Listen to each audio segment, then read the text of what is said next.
Hello everyone, welcome to my channel. This is the Wise Old Gamer, the man who put the ass back in Game Pass. So today I was planning on talking about this controller, but I'm waiting for the second colorway. So instead, I would like to talk about Sony's recent announcement of the PSVR 2, namely how it relates to their post-console future. So, give your hands a break, put the lube away, and let's discuss. So, as gamers, I think we are all closet case tech enthusiasts. And new hardware is always an alluring prospect. So you can imagine that when Sony announced the PSVR 2 this past CES, I was more excited than when I pick up a bottle of Viagra. While I don't want to go too much into the technical breakdown of the device, what is significant is that the resolution now will be 4K, which breaks down to 2K per eye. It's going to have eye tracking, and it's going to also have head tracking without the use of an external camera. Furthermore, we're no longer going to have the Move controller like we did in the original PSVR, but rather a dedicated controller called the PSVR Sense controller. So I guess the fleshlight with the haptic feedback will be optional.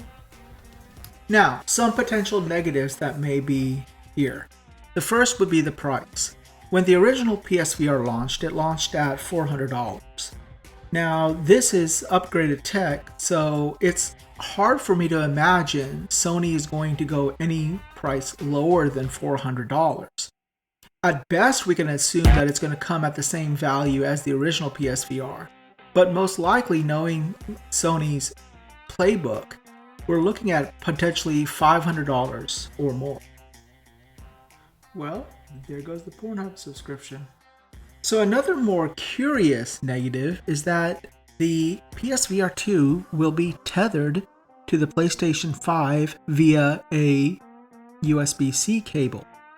Now, they could have easily made this device like the Oculus Quest, where it was not tethered to anything. So this brings about an interesting question. Well, first and foremost, I've been married for 18 years, so I'm already tethered to a ball and chain. So do I need to be tethered to another device? And secondly, and more importantly, why was this decision made? People will say, oh, so that the PlayStation 5 can do the heavy lifting. But these days, with the chipsets being so small, it's not hard to imagine that PlayStation could have easily, or Sony could have easily put the necessary chips inside the PSVR 2 to do whatever processing that needed. What this tethering actually does is that it requires now that a person who buys the PSVR 2 first buy a PlayStation 5. We already know how difficult it is to get one PlayStation 5 these days thanks to bots and scalpers. But additionally, this also raises the price of the PSVR 2 by $500. So if we're going to imagine best case scenario that this headset's coming in at $400, with the PlayStation 5 incorporated, you're looking at a $900 system. Now this system is going to be priced at the level of the Valve Index. Price notwithstanding, what I really believe is the motivation behind tethering the PSVR 2 to the PlayStation 5 was so that Sony can better prepare their base for a post-console future. Now, I'm not suggesting that consoles are going to go away immediately or even in the next 2 to 5 years, but the writing is already on the wall. Most casual gamers play their games via mobile platforms, be it the Switch or via their phones. And you can only see this increasing as the wireless infrastructure throughout the world improves. And console gaming will go back to what it originally was, an enthusiast's hobby. So the dilemma is, what does a corporation do when a revenue stream, i.e. a console, is no longer a viable means of getting money? So you see two approaches here, one from Xbox and one from PlayStation. Microsoft has hedged their bets with Game Pass as their answer to the post-console future. And that makes sense for Xbox, because Microsoft is first and foremost a software and services company. I do know they make hardware, but their wheelhouse is software and services. Game Pass is a software and service. Furthermore, most of the games that Microsoft shows expertise in making or funding are multiplayer games. And multiplayer games have residual revenue streams post-launch of the game.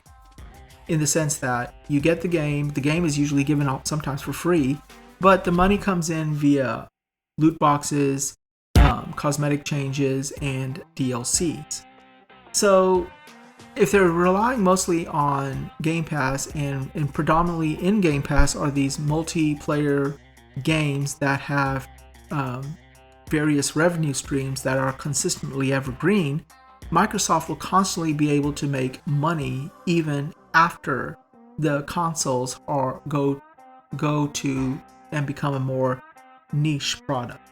PlayStation, or Sony on the other hand, is primarily a hardware company, and the games that they are experts at crafting are single-player narrative experiences.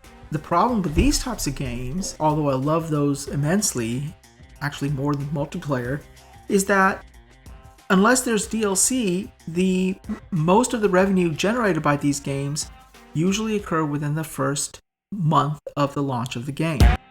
This is why, as an aside, I don't believe that Sony will ever put their tentpole franchises day and date on their subscription platform. And by tethering the PSVR to the PlayStation 5, what Sony hopes to achieve is to help their consumer base realize that you have just one big device instead of two separate devices, so that when the day does arrive where the console unit is redundant, that next iteration of the PlayStation VR will be the next PlayStation. Microsoft doesn't care how you access their platform. They just want you on the platform because they know that once you're there, you're going to be spending money via microtransactions. Sony, on the other hand, wants you on their platform, but they also want to control the means by which you access the platform, thus giving them two revenue streams. One, the device that you access the platform through, and two, the games you'll be buying on that platform. And Sony knows that as the metaverse grows and expands, VR headsets will be one of the primary modalities by which people will access the metaverse.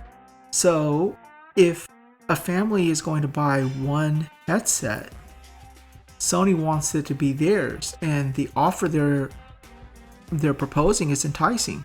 Why not buy one headset that not only gives you access to the full metaverse, but also gives you access to their stellar collection of games? So, what do you guys think? Do you think the PSVR will eventually be the next PlayStation, or will it always be relegated to a niche device for a small group of people? Please leave your comments below. And also, thank you for watching the video. If you have any comments or critiques regarding this second video of mine, I would really appreciate it.